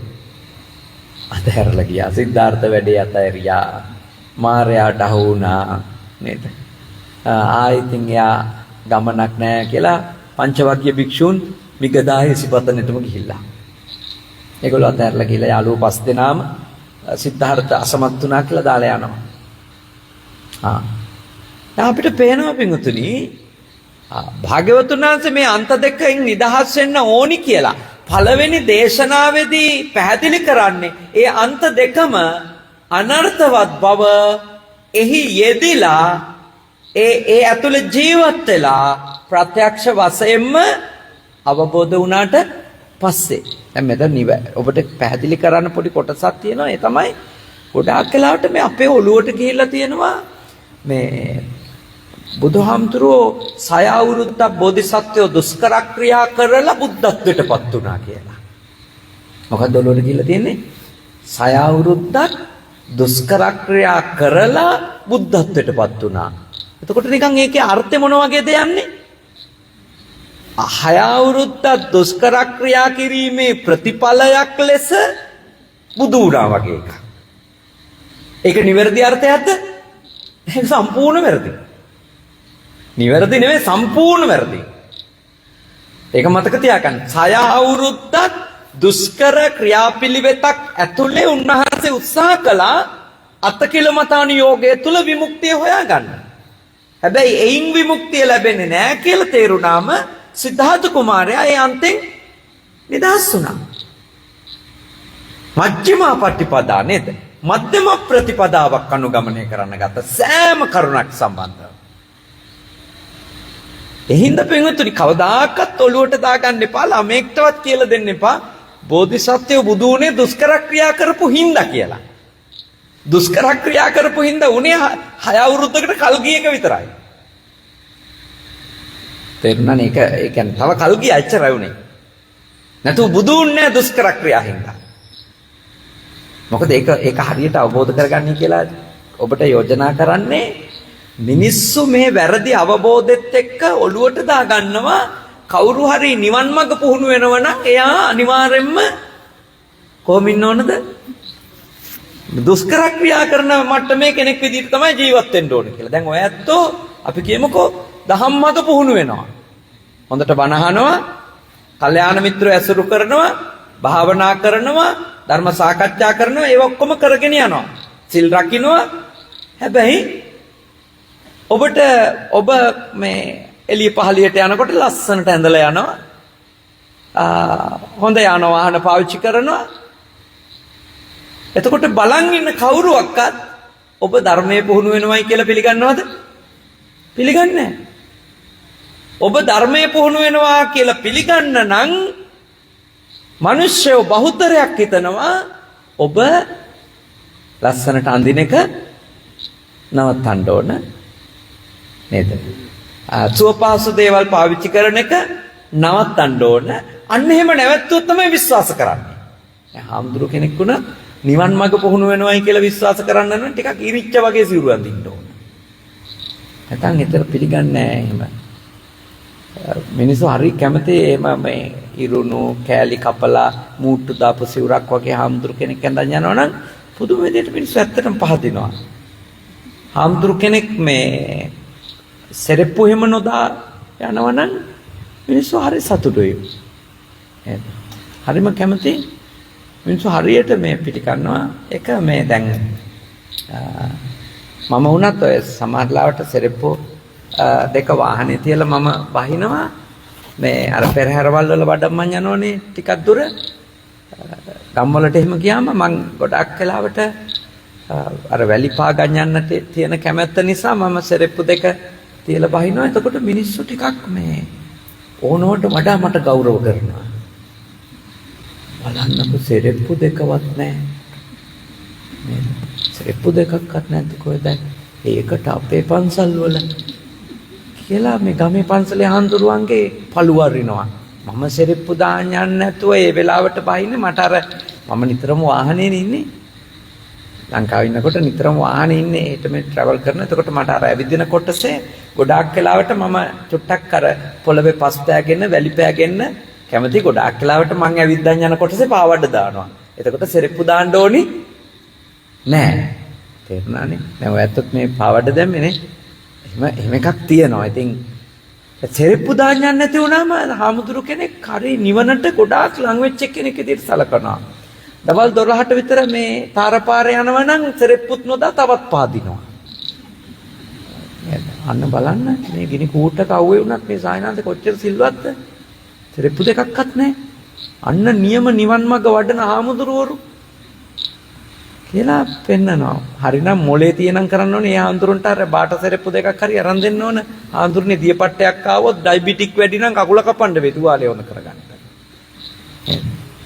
අනිත් එක මේ අපිරිසිදු දේවල් කොච්චර මේ මහ පොළොවට හෙලනවද නේද මිනිස්සු? කෙල දානවා. මල මුත්‍රා හෙලනවා. ඊටාම මේ ඇඟේ තවරුනොත් බෝ වෙන්න පුළුවන් රෝග සහිත දේවල් පාරවල් වල තියෙනවද නැද්ද? තියෙනවා. ඉතින් ඒව පාග යන ආමුදුරුවන්ව වර්ණනා කර සතුට වෙන බෞද්ධයෝ ඉන්නවා. ඒ මොකද ඒ මිනිස්සු හිතනවා එහෙම වුණොත් නිවන ඉක්මන් වෙනවයි කියලා. මා ඔබට යෝජනා කරනවා ස්වාමීන් වහන්සේලාට සිරිප්පු දෙකක් දාන්න බුදුහාමුදුරුවෝ අකපයි කියලා නෑ. ස්වාමීන් වහන්සේලාට පාංශු කුල චීවරේ වගේම අතිරේක සිවුරු පිළිගන්න භාග්‍යවතුන් වහන්සේ තහනමක් දාලා නෑ අතිරේක සිවුරු පිළිගන්න පුළුවන්. එහෙම පාංශු කුල සිවුරම මිනිහක් කොතල තිබිච්ච රෙදි කඩම සිවුරක් විදියට පාවිච්චි කරන්න ඕනි කියලා එකක් නෑ. එහෙම ඉන්නවනම් ඒ දුතාංග සමාදන් වෙලා. දුතාංග සමාදන් වෙච්චයි සුළු පිරිසක් ශාසනේ අතීතෙත් ඉඳලා තියෙනවා අදත් ඉන්නවා එහෙම ඉන්න පුළුවන්. හැබැයි නිවන් දකින්න දුතාංග අනිවාර්ය නෑ. අනිවාර්ය නෑ. එහෙම කවුරු හරි කියනවා නම් දුතාංග අනිවාර්යයි කියලා ඒක මට නම් පිළිගන්න අමාරුයි. මොකද මහා කාශ්‍යප මහ රහතන් වහන්සේ දුතාංග දරුවට සාරිපුත්ත මහ රහතන් වහන්සේ දුතාංගධාරියෙක් නෙමෙයි. ආනන්ද තෙරුන් වහන්සේ දුතාංගධාරියෙක් නෙමෙයි. මොග්ගල්ලාන මහ රහතන් වහන්සේ දුතාංගධාරියෙක් නෙමෙයි. මහා කාශ්‍යප මහ රහතන් වහන්සේ දුතාංග සමාදන් වෙලා හිටියා. ඒක එක එක්කෙනාගේ සක්්‍යතාවයනේ පිටු. එක එක්කෙනාගේ සක්්‍යතාවය නිසා කිසිම සායනහන්ස කෙනෙකු ගිහියෙකුගේ අවබෝධය පිළිබඳව මේ එයත්න්ගේ බාහිරින් නිගමනවලට එන්න එපා කියලා මම යෝජනා කරනවා. අර මිගසාලා සූත්‍රය අහලා තියෙනව නේද? මිගසාලා කියන්නේ කාන්තාවක්. මිගසාලා. ඇයගේ තාත්තා මිය ගියා. මිය ගියාම භාග්‍යවතුන් වහන්සේ ඒ අවස්ථාවේ ප්‍රකාශනයක් දේශනාවක් සිද්ධ කළා. මිගසාලාගේ මේ පියාණන් සක්‍රුදාගාමි ඵලයට පත් වෙලා හිටියේ. ඔහු අසවල් භූමියේ උප්පත්තිය ලැබලා ඉන්නවා කියලා. අසවල් තැන. අසවල් භවයේ ඉපදුණා. එතකොට මිගසාලාගේ බාප්පත් මිය ගියා. භාග්‍යවතුන් වහන්සේ එතුමාගේ අභාවයෙන් පසුවත් ඒ විදියම දේශනාවක් කරා. මොකද්ද කරපු දේශනාව? මෙතුමත් සක්‍රුදාගාමි බවට පත් වෙලා හිටියේ. එතුමත් අසවල් තැන අසවල් භවයේ උපදිලා ඉන්නවා. ඔයත් විශ්වාස කරනවාද? මිගසාලාට හිත නරක් වුණාද නැද්ද? හිත නරක් වුණා. මිගසාලාගේ හිත නරක් වුණා. මොකද උනේ? මිගසාලා ඇහුවා ආනන්ද හාමුදුරුවන්ගේ ස්වාමීනි මගේ තාත්තා බ්‍රහ්මචාරී. මගේ තාත්තා සම්පූර්ණ කාමයෙන් අයින් වෙලා හිටියේ මැරෙනකම්. හැබැයි මගේ බාප්පා සම්පූර්ණ කාමයෙන් අයින් වෙලා හිටියේ නෑ. කොහොමද දෙදෙනාම මිය ගියාට පස්සේ එකම ඵලය ලැබුවා කියලා බුදුරජාණන් වහන්සේ දේශනා කරන්නේ? ආනන්ද හාමුදුරුවන්ට පින්වතුනි ඒකට උත්තරයක් තිබුණේ නැහැ. ආනන්ද හාමුදුරුවෝ සඳහන් කළා නැගණියනි ඒ පිළිබඳව පිළිතුරක් දෙන්න තරම් මම සමත් නැහැ. මම භාග්‍යවතුන් වහන්සේගෙන් විමසන්නම් කියලා. භාග්‍යවතුන් වහන්සේ ඒ වෙලාවේ පින්වතුනි භාග්‍යවතුන් වහන්සේ ගාවට ඇවිල්ලා ආනන්ද හාමුදුරුවෝ ඇහුවම මේ මිගසාලා කියපු කතාව බ්‍රහ්මචාරීව ඉඳපු මේ තාත්තත් සක්‍රුදාගාමී නම් බ්‍රහ්මචාරීව නොඉඳපු බාප්පත් සක්‍රුදාගාමී නම් ඒකේ මොකද්ද සාධාරණත්වය? භාග්‍යවතුන් වහන්සේ වදාලා පින්වත් මිගසාලා මේ ආනන්ද මිගසාලාට හෝ ඔබට ඔබගේ ඥානය ප්‍රාමාණික නැහැ. පුද්ගලයෙකු පිළිබඳව ඔහුගේ ආධ්‍යාත්මික මට්ටම පිළිබඳව නිගමන දෙන්න.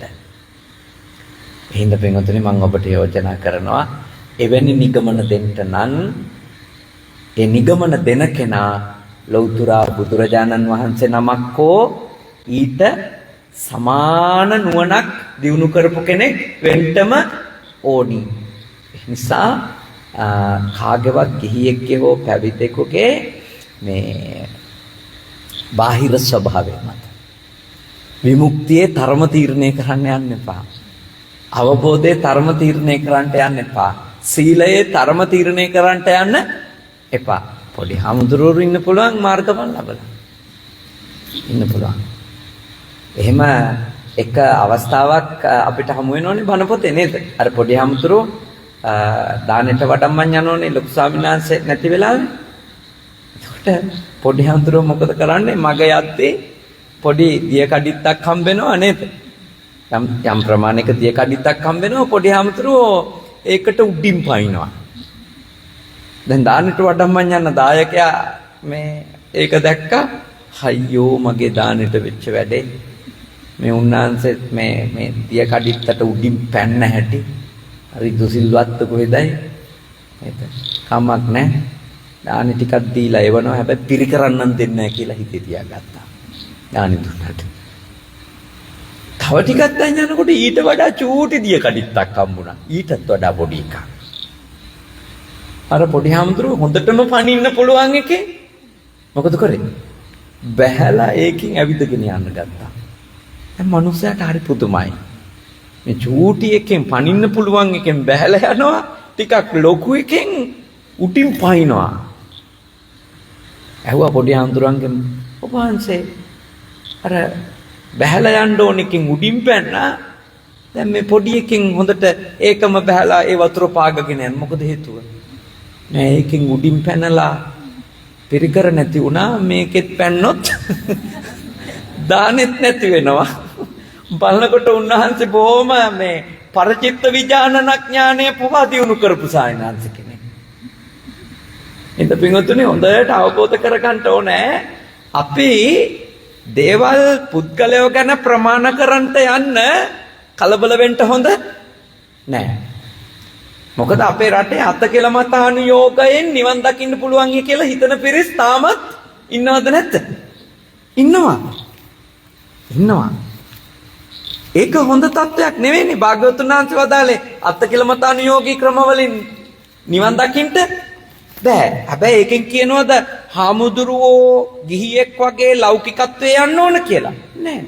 ස්වාමීන් වහන්සේලා සිව්පසය පරිභෝජනය කරනවා නම් ඒකත් ප්‍රත්‍යවේක්ෂා කරලා තමයි පරිභෝජනය කරන්නේ. උදාහරණයක් කිව්වොත් අපේ කුටියක් සේනාසනයක් පරිභෝජනය කරනවා කියන්නේ. ඒ කුටිය පරිභෝජනය පරිහරණය කරන්න ඕන අපි කුටිය පරිශීලනය කරන්න ඕන ඒක ප්‍රත්‍යවේක්ෂා කරලා මේ කුටිය මම පරිශීලනය කරන්නේ මැස්සන්ගෙන් මදුරුවන්ගෙන් නේද? සීතෙන් පින්නෙන් ගැලවීම සඳහාය. මගේ භ්‍රමචර්යාවට අනුග්‍රහයක් පිණිසය. එහෙම සිවුරත් එහෙම. දැන් සිවුර පෙරවනකොට චීවර ප්‍රත්‍යවේක්ෂා කියලා එකක් තියෙනවා. මේ පොඩි ආන්තුලට හැමදාම ප්‍රත්‍යවේක්ෂාව කියවනවා. නිකන් හරි මග ඇරුණොත් ප්‍රත්‍යවේක්ෂා කරලා සිවුර පෙරවන්න හැන්දෑවට සැතපෙන්න කලින් හරි අතීත ප්‍රත්‍යවේක්ෂාව කියලා දවස පුරාම වෙච්ච ඇවත මේ නැවත සමාදන් වෙනවා අතීත ප්‍රතිවේක්ෂා කරලා. නැවත නිවැරදි කර ගන්නවා. මොකද කියන්නේ? සීතස්ස පටිඝාතාය. සීතලෙන් බේරෙන්න. උන්නස්ස පටිඝාතාය. උස්නෙන් බේරෙන්න. දන්සමකස වාතාතප සිරින්සප සම්පස්සානම් පටිඝාතාය. මැසි මදුරු ආදී ශරීරයට හානි කරන්නට පුළුවන් සත්වයන්ගෙන් ශරීරය ආරක්ෂා කර ගන්න. යාවදේව හිරිකෝපීන පටිච්චාදනත විලිවසා ගන්න. එතකොට සිවුර පෙරවනවා. හැබැයි සිවුර හදලා තියෙන්නේ පාංශු කුල රෙද්දෙන්ද නැත්නම් අතිරේක චීවරයක්ද කියන එක සලකන්නේ. සිවුරක් පෙරවන එකේ ඇත්ත අර්ථ නුවණින් මෙනෙහි කරනවා. එතකොට ඒ සිවුරේ මැටීරියල් එක මොකක් වුණත් ප්‍රශ්නයක් නැහැ. ඒක වරදක් වෙන්නේ නැහැ. හැබැයි ඒ සිවුර පොරවන එකනා ඇයි පොරවන්නේ මේ චීවරය? මේ චීවරයේ පෙරවන එකේ අර්ථය මොකක්ද කියලා නුවණින් මෙනෙහි කරන්නටම ඕන. එතකොට සිවුර නිසා ඇලීම් ඇති වෙන්නෙත් නැහැ, මාන්න ඇති වෙන්නෙත් නැහැ, ගැටීම් ඇති වෙන්නෙත් නැහැ, හීනමාන ඇති වෙන්නෙත් නැහැ. ඒ වගේ සේනාසනය ගැන, ආහාර පාන ගැන, බෙහෙත් ගිලම්පස ගැන තථාගතයන් වහන්සේ තාම ලස්සනට අපට මධ්‍යස්ථ මාර්ගයක් කියලා දීලා තිනවා. මොකද ආහාර ප්‍රතික්ෂේප කරලා ඉඳීමනේ අත්කිලමතානුയോഗේ. ඒ වෙනුවට බෝධිසත්වයන් වහන්සේ ආහාර වළඳින්න පටන් ගත්තා. ආහාර වළඳින්න පටන් ගත්තට පස්සේ කලකිරුණා පංචවග්ගීය භික්ෂුව. හැබැයි භාග්‍යවතුන් වහන්සේ පෙන්වුවා නෑ මම ආහාර ගන්න මොකටද? පටිසංකා යෝනිසෝ පිණ්ඩපාතම් පටිසේවාමි නේද? නේවද වායනම දාය මේ මම ඇඟ වඩා ගන්න නෙමෙයි න මදාය මදය වැඩි කර ගන්නත් නෙමෙයි නේද? එතකොට භාග්‍යවතුන් වහන්සේ ඒ ආහාරය ගන්න එකේ අර්ථය මෙනෙහි කරන්න කිව්වා. එහි මූලික අර්ථය මොකද්ද? යාපනාය. යාපනාය කිව්වේ යැපීම පිණිස.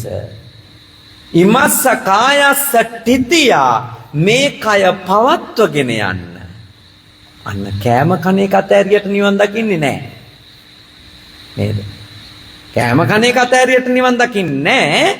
හැබැයි කෙනෙකුට කෑම කනව නම් ඒ කන එකේ අර්ථය අවබෝධ කරගෙන කෑවම කිසිම නරකක් වෙන්නේත් නැහැ.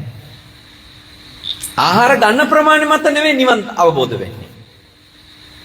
භාග්‍යවතුන් වහන්සේ කොහොමත් ඉතින් ආහාර වේල් අඩු කරගන්න එක අගය කරලා තියෙද නැද්ද? අගය කරලා තියෙනවා කියන්නේ. ඒක ඇත්තටම හොඳයි නේද? දැන් ඔය ගොඩාක් තියෙන මේ ඩයට් කරන්න හදාගෙන තියෙන ක්‍රම ඔය බුද්ධ ආගමේ කියපු ක්‍රමම තමයි. නේද? පැය 16 ඩයට් තියෙනවා. එහෙම තියෙනවනේ දැන් අලුත් ඒවා නේද? ඉතින් අර බුදුහාමුදුරුවෝ අපිට පනවපු ඒවම තමයි අද දවල් 12ට ආහාර නැවතුවට පස්සේදී හෙට උදේ පාන්දර වෙනකන් निराහාරව ඉන්නවා කියන්නේ එක ලොකු උපවාසයක් නේ. ලොකු උපවාසයක්. එතකොට ඒක කායික පාසු විහරණයට හොඳයි. හැබැයි ඒ පාසු විහරණය පිණිස එහෙම ඉන්නවනම් ඒ ගන්න ආහාර වේල ඊටාම හොඳ ලොකු ශක්තිමත් ආහාර වේලක් වෙන්න ඕන. භාග්‍යවතුන් වහන්සේම දේශනා කරනවා මම සමහර වෙලාවට මේ පාත්‍රේ පුරෝල වළඳනවා. සමහර වෙලාවට මම මේ පාත්‍රෙන් හරි අඩක් වළඳිනවා. හැබැයි මම වළඳින්නේ අවශ්‍යතාවය අනුව. ඒ අනුව මං ගැන නිගමන වලට එන්න බෑ.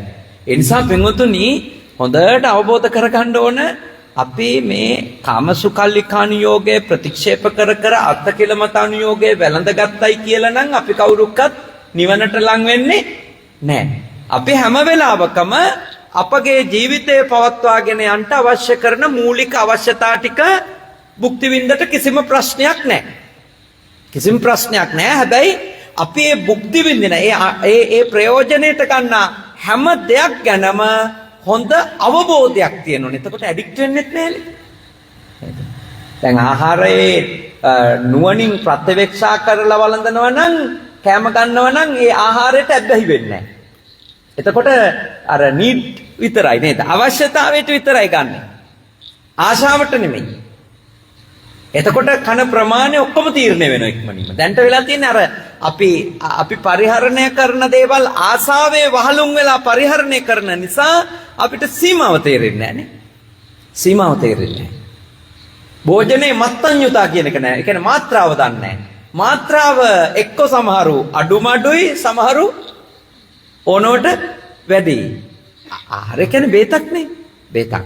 jigaccha paramaroga බඩගින්න තමයි අමාරුම ලෙඩේ. ඒකට තියෙන බේත තමයි මොකද්ද? ආහාර. එතකොට ආහාර ගන්න ඕන කොහොමද? භෝජනේ මත්ඤ්‍යතා නේද? මාත්‍රාවට බේත් බොන වගේ.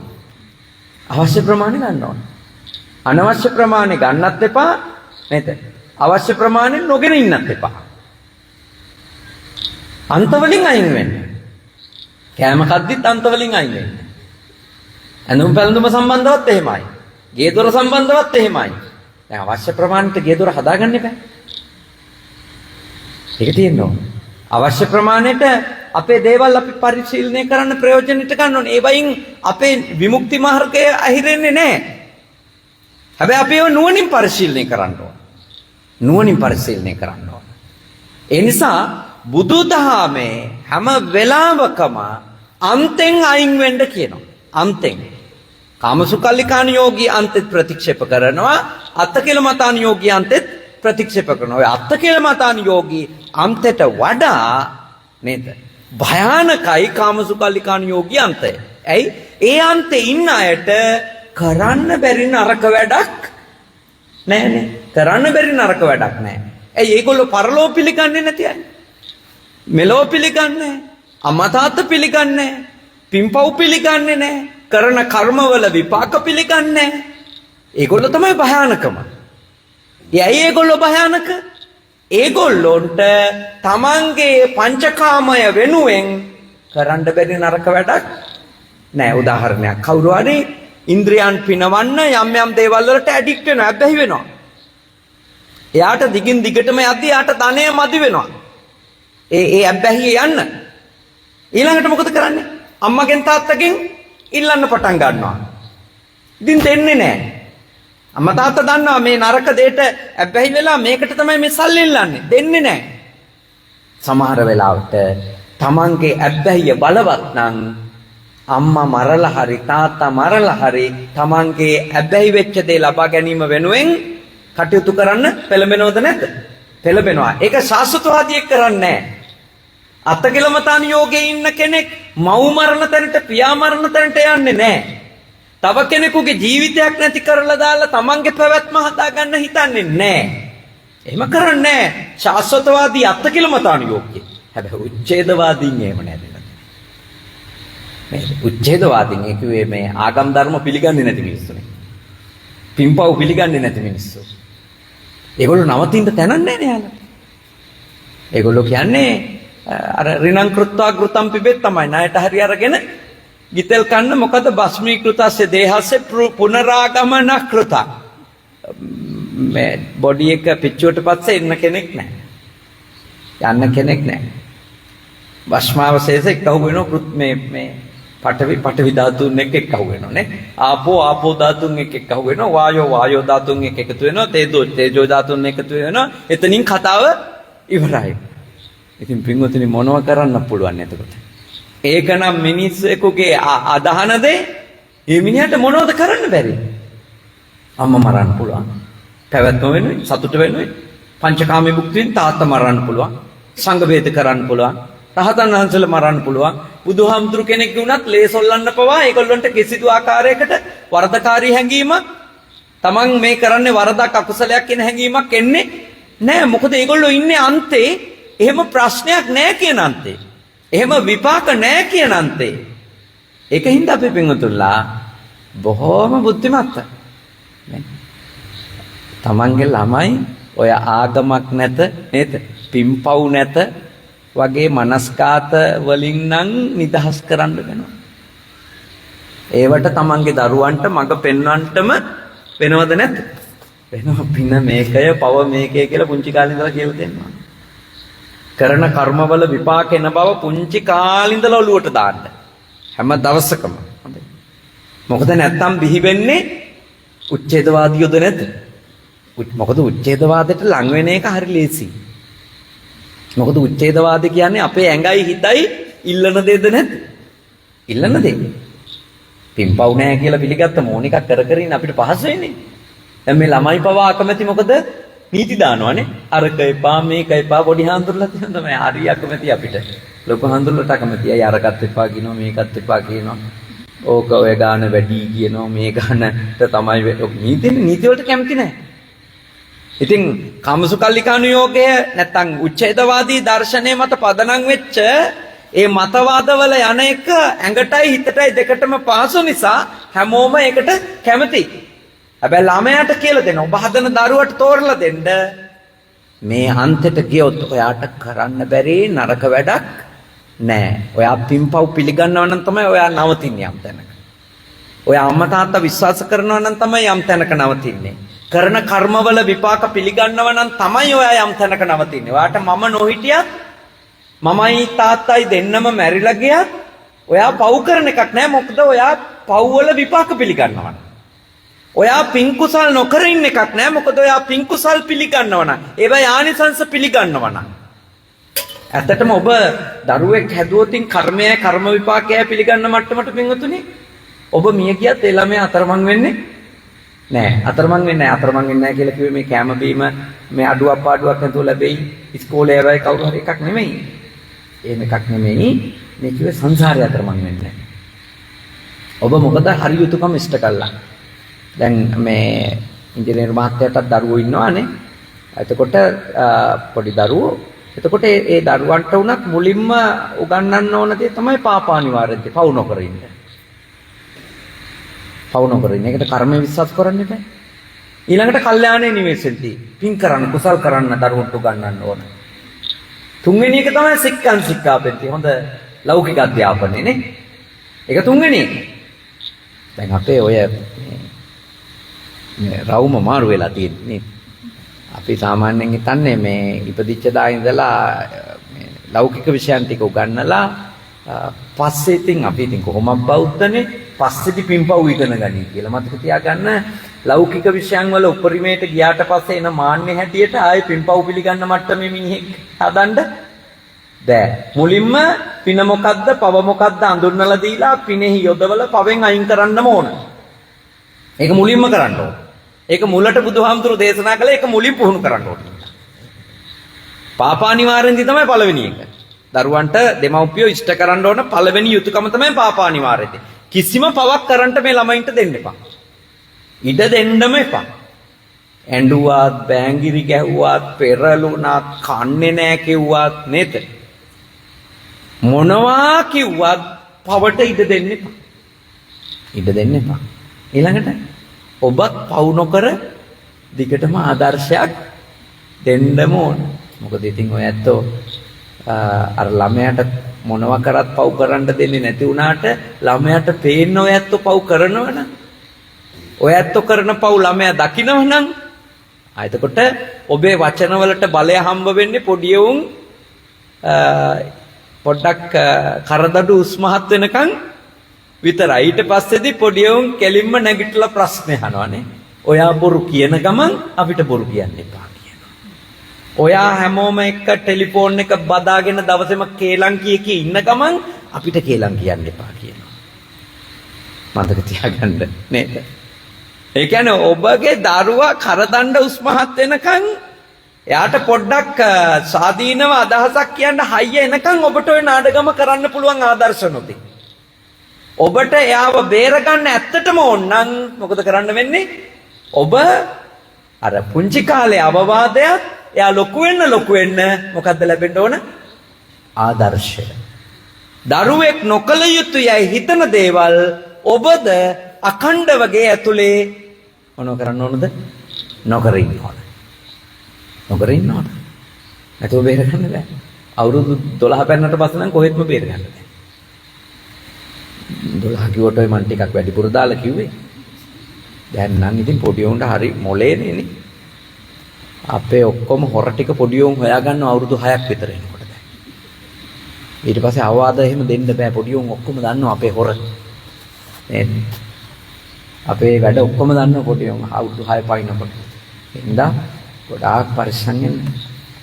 ළමයි ගාව පොරුවට රංගපාලා නම් ළමයිව හදන්න හම්බෙන්නේ නෑ. පවෙන් අයින් කරන්න නම් ආදර්ශය දෙන්න ඕන. දෙක කුසලයේ යොදවන්න ඕන. දස අකුසලෙන් අයින් කරන වගේම දස කුසලයේ යොදවන්න ඕන. ප්‍රාණඝාතයෙන් අයින් වීම වගේමයි සතා සීපාව ආරක්ෂා කරන්නනේ. ඊළඟට හොරකමෙන් අයින් වෙනවා වගේමයි අන් අයගේ දේ රකින්න. වැරදිකාමෙන් අයින් වෙනවා වගේමයි අන් අයගේ පෞල් සංස්ථාවට ගරු කරන්න නේද? එහි රැකවරණයට උදව් කරන්න. බොරු කීමෙන් වළකිනවා වගේම ඇත්ත කියන්න. කේලම් කියන එකෙන් වැළකීලා සමගියට හේතු වෙන දේ කතා කරන්න. පරුස වචනෙන් වැළකීලා මිහිරි දේ කතා කරන්න. ඊළඟට හිස් වචන වලින් වැළකීලා අර්ථාන්විත දේවල් කතා කරන්න. අර්ථ සම්පූර්ණ දේවල් කතා කරන්න. ඊළඟට අභිජ්ජාවෙන් වැළකීලා නෙක්ඛම්මය පුහුණු කරගන්න නේද? ව්‍යාපාදයෙන් වැළකීලා අව්‍යාපාදය දියුණු කරගන්න. මිච්ඡා දිට්ඨියෙන් වැළකීලා සම්‍යක් දෘෂ්ටිය දියුණු කරන දස කුසල් නේ. කුසලස්ස උපසම්පදා කියන්නේ ඒවා. දස කුසල්. පාපා නිවාරෙන්ති ඊළඟට කල්යාණේ නිවෙසෙන්තිනේ. පවෙන් වළකිනවා යහපතේ යොදවනවා. ඔය තමයි යුතුයකම් දෙක. ඔය දෙක දරුවන්ට පුංචි කාලේ ඉඳලා ඔය යුතුයකම් දෙක කරොත් ඔය ඒ පදනමේ ඔබගේ දරුවෝ හැදුවොත් පින්වතුනි බය වෙන්න එපා. ඒගොල්ලෝ උපාධි 100ක් ගත්තත් නේද? ඔබගේ પરම්පරාවේ කවුරුවක්වත් ඒ ළමයින්ට මඟ පෙන්වන්න ඉතුරු නුනත් ඒගොල්ලෝ පිනපව අඳුනගත්තට පස්සේ කුසලයේ අඳුනගත්තට පස්සේ පිනෙහි පවේ විපාකානිසංස අඳුනගත්තට පස්සේ ඒගොල්ලෝ ඒකෙන්ම ආරක්ෂා වෙනවා. එන්න පොඩි කාලේ ඉඳලා මේක දෙන්න. ඒව දෙන්න. පොඩි කාලේ ඉඳලම මධ්‍යස්තව දේවල් බලන්න ළමයට උගන්වන්න අන්තවලට යන්නේ නැතුව.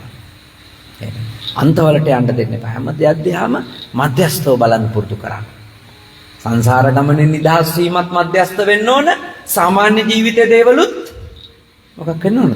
මධ්‍යස්ත වෙන්න ඕන. හැමතිස්සෙම දරුවන්ට කියලා දෙන්න. මේ මලක් පෙන්නලා හරි කියලා දෙන්න. මේ මල මෙහෙම ලස්සනට තියෙන හේතු ටිකක් ඉඳලා. ප්‍රත්‍ය ටිකක් නිසා. මේ මලේ පැවැත්ම ඒ හේතු නැති වෙච්ච දවසට ප්‍රත්‍ය නැති වෙච්ච දවසට මොකක් වෙනවද? නැති වෙලා යන මලක් පර වුණා කියන්නේ ඒකයි. හේතු ප්‍රත්‍ය වෙනස් වෙලා ගියා. පුංචි කාලේ චූටි දේවල් තේරුම් කළද? ඔයා මේ විදියට ඉන්නේ මේ හේතු නිසා. ඔයාගේ මේ හේතු ටික නැති වෙලා ගියොත් ඔයාගේ ඇඟ මෙහෙම දුර්වර්ණ වෙනවා. ඔයාගේ ඇඟේ තුවාල දානවා. ඔයාට ක්ලාන්ත වෙනවා. මේ හේතු ටික එක්ක වුණාම ඔයා ශක්තිමත් වෙනවා. මේ හැම දෙයකම ඇතිවීමයි පැවතීමයි නැතිවීමයි කියන තුනම හේතු ප්‍රත්‍ය වලින් සැකසෙන්නේ කියන එක දරුවන්ට කියලා දෙන්න හැමතිස්සෙම. එතකොට ඒගොල්ලෝ හරීම ප්‍රඥාවන්තව ලොකු මහත් වෙන්නේ. ඒගොල්ලෝ ලොකු මහත් වෙන්නේ ප්‍රඥාවන්තව. අනුවනව නෙවෙයි. දැනුම ඒ අවබෝධය දරුවන්ට ලබා දුන්නම පින්වතුනි ඒ දරුවන්ට අපි නැති දවසකත් පවතින්න පුළුවන්. එයාලට ඔබ දීලා යනවා ධර්මයේ දායාදය. ආමිෂ දායාද කාටවත් දීලා යන්න පුළුවන් නේ. ඉඩම් අරන් දාලා යන්න පුළුවන්, සල්ලි බැංකු පොත්වල දාලා යන්න පුළුවන්. හැබැයි ඒවා එහෙම දාලා ගියයි කියලා කාගේවත් ප්‍රශ්න විසඳෙන්නේ නැහැ. ප්‍රශ්න විසඳෙන්නේ නැහැ. මෙලෝ ප්‍රශ්න විසඳන්නත් බෑ. සංසාරික ප්‍රශ්න විසඳන්නත් බෑ. ඒවා තියෙන දෙයක් තියෙන ළමයින්ට දීලා යන්න නේ. ළමයින්ට දීලා යන්න එහෙම තියෙනවා නම් මොනවා හරි. ඒ දෙනකොටත් පොඩි වරහන් ඇතුලේ කියන්න ඕන දෙනකොට මේ දෙන්න මා මලපසු අයිති වෙන විදියට කියලා. ඔය මේ මෝඩ විදියට අතාරින්න කියලා පරාණ භුක්තිය එහෙම තියාගන්න නැතුව ඒව මේව ලියන්න යන්න එපා. ඔය ඉන්නේ උන් ඕනකට වඩා විශ්වාස කරන්න එපා පින්වතුනි. ඔය ලියා ගන්නකන් තමයි ඔක්කොම. ලියාගත්තට පස්සේ තමයි ඇත්ත මිනිහා එළියට එන්නේ. ඒක තමයි ඇත්ත. ඒවා ප්‍රායෝගික වෙන්නේ. මේ යථාර්ථය තේරුම් ගන්න. හැබැයි ප්‍රැක්ටිකල් මිනිස්සෙක් වෙන්න. එච්චරයි වෙන්න පුළුවන් දෙයක් හිතන්න. ඔබ නිකන් මාතර උසාවියක් තියෙනව නේද? මාතර උසාවියක් තියෙනවද? මාතර උසාවියට කියලා නිකන් ඔය නඩු එහෙම කතා කරන වෙලාවක පොඩ්ඩක් අහන් ඉන්නකෝ. අම්මලා කී දෙනෙක් එනවද කියලා ඉඩම් ලියලා දුන්නට පස්සේ ඒ ගෙදරින් එළියට දාලා නැවත ගෙදර ඉන්න අයිතිය ඉල්ලගෙන එනවා පෙන්නට. එහෙමයි ඉන්නවා. ඒ හින්දා ඔබ මං කිව්වේ ඒකයි. ඔබ දේවල් ඔබගේ කොල කැලි වල තියෙන්න පුළුවන්. ඒක එහෙම තියෙන් අරින්න. මොකද ඔබට මේ ලෝකේ පවතින්න ඕන. හැබැයි ඔබ මනසින් ඒ ඉඩම් කැලේ වහලෙක් වෙන්න එපා. මනසින් වහලෙක් වෙන්න එපා. ළමයින්ට අවශ්‍ය දේවල් කරගන්න ඉතින් අර පරණ මුක්තිය තියාගෙන දෙන්න පුළුවන් නේ. ළමයින්ගේ අවශ්‍යතා මොනවා හරි තියෙනවා නම් ඒවට දෙන්න පුළුවන්. Tamanටත් අයිතියක් තියලා. ඒක වරදක් නෙමෙයි. නේද? දැන් ළමයින්ගේ මගේ ලකුණු සම්පූර්ණ කැපිලා යනවා. බලන්නකෝ ආමුදුරු කෑවනේ ලබන සතිය ලියන්න හිටියේ ඔක්කොම. මට ඉතින් ලකුණු තිබුණත් එකයි නැතත් එකයි මම කියන්නේ මේ ලංකාවේ මිනිස්සුන්ගේ හැටියට වැඩ කරන්න කියලා. අත්තරින්න කියලා මෝඩ උපදේශ අපිට දෙන්න පුළුවන්ද? බෑ. මානසික වහල්ලු වෙන්න. සමහරව ඉන්නවා බොරුවට ඔළුවේ හිතාගෙන ඉන්නවා මම මනසින් අතහැරලා ඉන්නේ කියලා නේ. එහෙමයි ඉන්නවා. සමහර කියනවා මට නම් දැන් ওই ඉඩකඩම් ගැන කිසි තණ්හාවක් නැහැ ආඳුරුනේ. ඒව ගැන නම් කිසි ඇලීමක් නැහැ. මම එහෙම කියාගෙන එන අයට පොඩි ප්‍රශ්නයක් දෙකක් ඉදිරිපත් කරනවා. පරීක්ෂා කරන්න මොකද ඇත්තටම සතුට වෙන්න ඕනනේ අපි. එහෙම කිසි ආසාවක් ඉඩකඩම් ගැන නැති අය ඉන්නවා නම් සතුට වෙන්න ඕන. මං එහෙම කියාගෙන ආපු එක උපාසිකාවකගෙන් එක වෙලාවක පින්වතුනි ඇහුවා ආයත්තද අලුතින් අධිවේගී මාර්ගයක් හදනවා කියලා ආරංචි. එහෙනම් මම RD එකේ අයට කියන්නම් ඔබතුමියගේ ඉඩම මැද්දෙන් ඒක දාන්න කියලා. ඒ මොකටේ හාමුදුරනේ එහෙම කියන්නේ කියලා අහනවා. මං ගෝ නෑ RD එකෙන් එහෙම මගෙන් අහලත් නෑ. එහෙම අධිවේගී මාර්ගයක් හැදෙන්නෙත් නෑ. මට ඕනුනේ එකම දෙයයි ඔබතුමිය ඉන්න මනස්ගතෙන් ඔබතුමිය අයින් කරන්න. මොකද ඔබතුමියගේ ඉඩම වටා තාප්පෙත් ගහගෙන වැටත් හැමදාම හොඳට හයියට හද ඉන්න ගමන් ඔබතුමිය කියනවා දැන් කපුටෙක්වත් ඇතුළට අවසරයක් නැතුව එන්නේ නැති නිසා අභියෝගයක් නැති නිසා මට ඉඩම් ගැන කිසි ඇලීමක් නැහැ නේද? හැබැයි කවුරු හරි පොඩ්ඩක් හරි ඒකට අභියෝග කරන්න ඕනේ ඇලීම බලා ගන්න. ඒ නිසා රැවටෙන්න එපා හොඳේ. මම මනසින් අතෑරලා කියලා රැවටෙන්න එපා. ඒක තමයි මම ඔබට යෝජනා කරන්නේ. මොකද අපේ මනස අපි රවට්ටනවද නැද්ද? රවට්ටනවා. අපේ මනස අපි රවට්ටනවා. අපි හරි හොඳ අය කියලා අපේ මනස අපේ ඔළුවට දානවා. ඇත්තම කාරණේ අපි කියන තරම් හොඳ නෑ. අපි හිතාගෙන ඉන්න තරමුත් අපි හොඳ නෑ. අපි ගැන සතිමත් වෙන්න ඕනේ. අපි ගැන බොහොම සම්පජඤ්ඤයෙන් කටයුතු කරන මනා අවදිමත් බවකින් කටයුතු කරන්න ඕන. එහෙම වුණාම තමයි අපි විමුක්තිය කරා ගමන් කරන්නේ. නිවන කරා ගමන් කරන්නේ. සැබෑම සැනසීම කරා ගමන් කරන්නේ. අද අපේ දුල පුතාලා වැඩිහිටියෝ අත්තම්මල සියලා විශාල පිරිසක් පේන තෙක් මානේ නේද? විශාල පිරිසක් මේ දේශනාව ඇහුවා. ඔයත් හරි වාසනාවන්තයි නේද? මම අර චෛත්‍යයට මල් ටික පූජා කරද්දී හිතුවේ වැහි බින්දුවක්වත් කරදරයක් නැතුව දේශනාව කරලා ඉවර කරන්නට අපට ආශිර්වාදයක් ලැබේවා කියලා. කිසි කරදරයක් වුණේ නැහනේ. හොඳ ආශිර්වාද තියෙන බොහෝම ලොකු ශක්තියක් තියෙන පුණ්‍ය භූමියක් මේ ස්ථානය. අද නිකන් හරි ඒ වැහගෙන ආපු වැස්ස වැටුණා නම් නේද? මේ පින්කම කරගන්න හම්බ වෙන්නේ නැහැ. අපි මේ පින්කම ආරම්භ කරපු වෙලේ ඉඳලා මේ මොහොත වෙනකන් වර්ෂාවෙන් අපිට කරදරයක් නැතුව හැමෝටම බොහෝම හොඳින් මේ දේශනාව අහන්න අවස්ථාව උදා වුණා. මේ පුණ්‍ය භූමිය ගැන ඔබ සුළු කොට තකන්න එපා කියලා මං ඉල්ලා සිටිනවා. මෙහි බොහොම බලගත් තැනක් බව පේනවා මේ සිද්ධ වෙන දේවල් වලින්. එහෙනම් අද ලස්සන පින්කමක් කරගත්තේ. කවුරුත් හොඳට භාග්‍යවතුන් වහන්සේ වදාළ ධම්සප්පවතුන් සූත්‍රයේ තියෙන ඒ අන්ත දෙකෙන් නිදහස් වීම පිළිබඳව කරුණු කාරණා ධර්මානුකූලව ප්‍රායෝගික ජීවිතයටත් ගලපා ගනිමින් සාකච්ඡා කරන්නට යෙදුණා. ධර්ම කරුණු ටිකක් ඉගෙන ගත්තා. මේ අවබෝධය තමයි ඔබගේ මෙලොව සැනසීම ගෙනල්ලා දෙන්නේ, පරලොව විමුක්තිය සාධනය කරගන්නට උපකාර කරන්නේ. ඉතින් අද දායක මහත්තයාට ඊටාම සතුටටපත් වෙන්න පුළුවන් එම මැතිණියට, දරුවන්ට, දෙදෙනාගේ ආදරණීය දෙමව්පියන්ට ඊටාම සතුටටපත් වෙන්න පුළුවන්. Taman දායකත්වයේ අරගෙන මහන්සි වෙලා කැපවීම කරලා බොහොම හොඳින් සංවිධානය කරගත්ත පින්කම ලස්සනට සිද්ධ කරගන්න ලැබුණා. ඔබ වහන්සේ පරණාධිපති හඳුරු එහෙමයි. පරණාධිපති සායනාංශෙත් බණ ඇහුවා, ශිෂ්‍ය ස්වාමීන් වහන්සේලාත් බණ ඇහුවා. කොච්චර හොඳ ගතියද නේද? තාම හොඳ ගතියනේ. ඒවා හරි අඩුයි. තේරුණා? ඒවා හරි අඩු දේවල්. ඉතින් අපි සායනාංශලා බලන්න පොඩි නමලට බණ අහන්න කියලා පරණාධිපති සායනාංශ කාමරයට ගිහිල්ලා හිටියේ නෑ. අන්න ඒක තමයි මම කියන්නේ ආදර්ශ කියලා. මේ පොඩි සායනාංශලට ආසන ටික පනවලා දීලා පරණාධිපති සායනාංශේ බණෙන් භාගයක් යනකම් මෙතන හිටගෙන හිටියේ නේ. දායකත්ව පුටුවක් ගෙනල්ලා දුන්නාම උන්වහන්සේ වාඩි වෙලා බලන්නට. ඔබ අවබෝධ කරගන්න. ඔබගේ දරුවොත් වෙනස් කරන්න ඕන නම් ඔබ කරන්න ඕන දේ මේක. තේරුණා? ඔබ නොකරමින් ඉන්න ඒවා දරුවන්ට කරන්න කියනවා නම් ඒවා වෙන්නේ බොහොම අඩුවෙන් බව මතක තියාගන්න.